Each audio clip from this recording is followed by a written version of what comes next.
RSS के खिलाफ साजिश, प्रिंसिपल के कमरे में मिला है भड़काऊ साहित्य। पुलिस को छापे में एक नकली नोट मिला है। देखिए, प्रयागराज से एक बड़ी अपडेट आपको बता रहे हैं। मदरसे से आरएसएस के खिलाफ साजिश की जानकारी मिली है, खबर मिली है। प्रिंसिपल के कमरे में मिला है एक भड़काऊ नोट।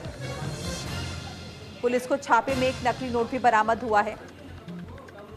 मदरसे में आरएसएस के खिलाफ साजिश चल रही थी, ये जानकारी हासिल हुई है पुलिस को। और देखिए, नोट भी मिला है जिस नोट में आरएसएस के खिलाफ भड़काऊ बातें लिखी हुई हैं। प्रिंसिपल के कमरे से ये भड़काऊ साहित्य मिला है। और देखिए, जब पुलिस ने छापेमारी की तो नकली नोट भी बरामद किए हैं, जाली नोट भी बरामद हुए हैं इसमें। तो यहाँ पर पढ़ाई होती है, छात्रों को पढ़ाया जाता है मदरसे में, और इस पढ़ाई की आड़ में किस तरह से आरएसएस को निशाना बनाया जा रहा है। आरएसएस के खिलाफ एक साहित्य मिला है। और अब देखिए, पुलिस ने जब छापेमारी यहाँ पर की है तो कई भड़काऊ साहित्य जो है हासिल हुए हैं प्रिंसिपल के कमरे से। मदरसा जामिया हबीबिया पर बड़ी खबर आपको बता रहे, कई भड़काऊ साहित्य हासिल हुए हैं। पुलिस को छापेमारी की है और जाली नोट भी बरामद हुए हैं।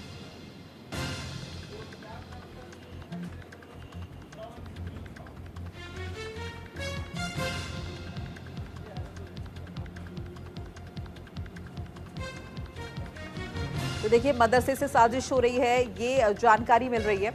और बाकायदा ये खबर निकलकर सामने आ रही है कि यहाँ पर छात्रों को पढ़ाया जाता है। इस बीच यहाँ पर जो प्रिंसिपल का कमरा है वहाँ पर आरएसएस के खिलाफ साजिश के कुछ सबूत मिले हैं, कुछ साहित्य मिले हैं, कुछ इस तरह के नोट्स मिले हैं। और देखिए, ये भी इंफॉर्मेशन आ रही है कि नकली नोट भी बरामद हुए हैं।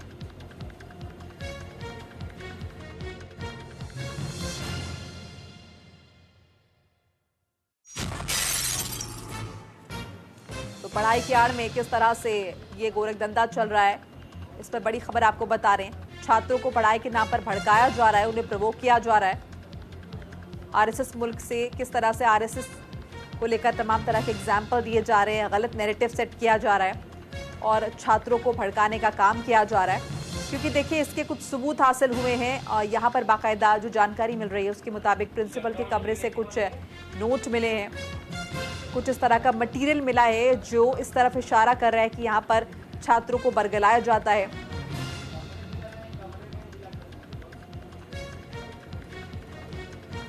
प्रयागराज से राहुल हमारे सहयोगी जुड़ चुके हैं, ज्यादा अपडेट देंगे। और लखनऊ से विवेक तिवारी हमारे साथ जुड़ चुके हैं। पहले राहुल का रुख कर लेते हैं। राहुल, क्या कुछ जानकारी है, जरा विस्तार से बताइए, क्या कुछ मटेरियल मिला है और क्या कुछ कार्रवाई इस मामले में हुई है? जी, आपसे बता दें, प्रयागराज में जो ये घटना घटी है, बहुत ही अचंभा घटना घटी है, जिसे देख करके सुन करके भी आश्चर्य माना जा रहा है कि आरएसएस जो एक अपने में कुछ बन के है, एक संगठन बना रखी है, उसके खिलाफ में कहीं न कहीं मदरसे में पढ़ाई के आड़ में ये घटना घटाई जा रही थी कि उसे नोट दे करके जो वहाँ के बच्चे थे उन्हें भड़काया जा रहा था आरएसएस के खिलाफ में। तो इसे देखते हुए कहीं न कहीं पुलिस को सुराग मिलने के बाद पुलिस मौके पर पहुंची, जांच पड़ताल करने लगी। वहां पे नोट मिला और कई सबूत ऐसे मिले हैं कि जो बच्चों को भड़का करके उन्हें आगे जैसे कुछ माओवादी या विरोधी भाषा सिखा करके कार्रवाई करने के लिए उत्साहित करते थे। ऐसे मदरसों पे पहले भी कार्रवाई होती थी, लेकिन खुल के आया है ये चौंका देने। ठीक है राहुल, आपका मैं रुख करूंगी। विवेक तिवारी भी हमारे साथ जुड़े हुए लखनऊ से, उनका भी रुख कर लेते हैं। देखिए विवेक जी, इस तरह की घटनाएं जो हमने पहले भी देखी हैं और एक बार फिर से ये सामने आ रहा है कि मदरसों में कुछ चीजें चल रही हैं, लेकिन अब यहाँ पर जो नैरेटिव निकलकर सामने आ रहा है कि आरएसएस के खिलाफ भड़काया जा रहा है और भड़काऊ साहित्य मिले। और सबसे बड़ी बात तो यह है कि नकली नोट भी यहाँ से बरामद हुए हैं। देखिए, ये मामला 28 अगस्त का है, जब नकली नोट प्रयागराज में चल रहे हैं। इस बात की जानकारी होने पर इस 84 साल पुराने मदरसे में पुलिस ने रेड करी और वहां से 1,30,000 के 100 के नकली नोट बरामद किए। नकली नोट छापने की मशीन भी बरामद की। 4 लोगों को इसमें अब तक गिरफ्तार किया जा चुका है, जिसमें मदरसे का प्रिंसिपल भी शामिल है। अब जब प्रिंसिपल के कमरे की तलाशी ली गई है तो अब यह खुलासा हुआ है कि आरएसएस के खिलाफ लिखी गई ये किताब दरअसल महाराष्ट्र के पूर्व आईजी ने लिखी है और इसमें इन्होंने ये बताया है कि आरएसएस आतंकवादी संगठन है, हिंदू मुसलमानों को भड़काते हैं। यहां तक कि 26/11 पर भी इन्हीं अफसर ने किताब लिखी थी और ये कहा था कि यह हिंदुओं के द्वारा कराया गया हमला है। अब सवाल इस बात का उठता है कि इस तरह की ये जो कंट्रोवर्शियल किताब है, ये मदरसे में क्या कर रही थी? मदरसे में दीनी तालीम दी जाती है, मदरसे में इसका क्या उपयोग किया जा रहा था? आपको याद होगा, आपको पता ही होगा कि अगले साल प्रयागराज में महाकुंभ होने वाला है, लिहाजा पुलिस और सारी एजेंसीज बहुत अलर्ट हैं। 70 बच्चे इस मदरसे में पढ़ते थे और जिसमें 6 राज्यों के बच्चे हैं। अब क्या इनका ब्रेन वॉश किया जा रहा था या नहीं किया जा रहा था, इन सब चीजों की पड़ताल की जा रही है और यह मामला अब इसमें एनआईए भी शामिल हो गई है, क्योंकि ये उत्तर प्रदेश के बाहर यह मामला निकल गया है।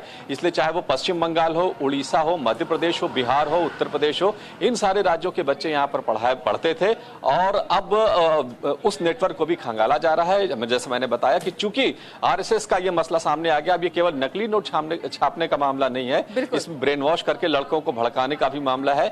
तो इस बात की पूरी जांच पड़ताल की जा रही है और अब देखते हैं आगे क्या निकलता है। लेकिन ये भी जानना चाहेंगे आपसे हम कि क्या पूछताछ की जा रही है? प्रिंसिपल के अलावा क्या छात्रों से पूछताछ की जाएगी? उनसे भी ये सब समझा जाएगा कि क्या उन्हें पढ़ाया सिखाया जा रहा है? इन तमाम चीजों से पर्दा उठने की उम्मीद कर सकते हैं?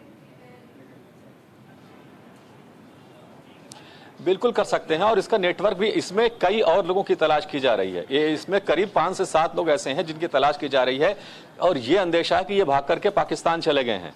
तो अभी बहुत सारी चीजों का खुलासा होना बाकी है। इसमें केवल ये उत्तर प्रदेश पुलिस का मामला नहीं है। जाहिर बात है बच्चों से भी जरूर पुलिस वहां तक पहुंचेगी, पूछताछ करेगी कि आखिर उनको पढ़ाया क्या जा रहा था।